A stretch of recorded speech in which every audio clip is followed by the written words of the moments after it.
بسم الله الرحمن الرحيم. هو نابليون بونابرت قال ايه؟ قال لك: اللهم اكفني شر اصدقائي، اما اعدائي فانا كفيل بهم. ازاي تقدر تتعامل مع اعدائك؟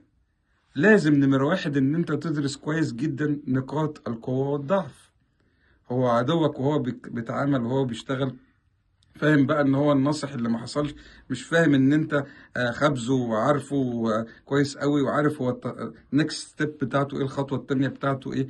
لا طبعا انت لازم تكون دارس الشخصيه كويس جدا عشان تقدر تتعامل مع تصرفاته المتوقعه منه، وتخلي دايما بينك وبينه مساحة آمنة تحتفظ بيها لنفسك، علشان تقدر تحافظ على استمراريتك وعلى تقدمك وعلى السستينابيلتي بتاعت شغلك، ان انت تكون ماشي باستمرارية اللي انت عايزها. نمرة ثلاثة، لازم يكون عندك إصرار و يعني قدرة على ان انت تكون عارف ان انت هتوصل وهتنجح وهتكمل رغم وجود العدو دوت، او رغم وجود المشاكل المحيطة بيك.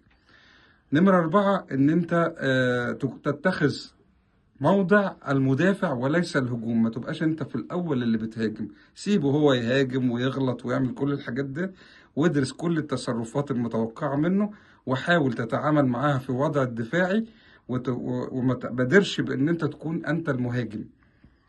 اخر حاجة بقى خليها هي اخر تصرف بالنسبة لك، ان انت تتخذ قرار بالهجوم.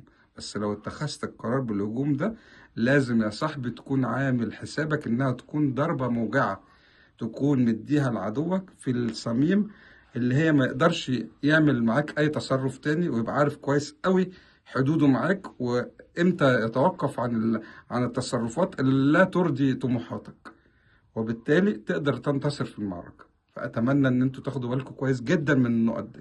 شكرا.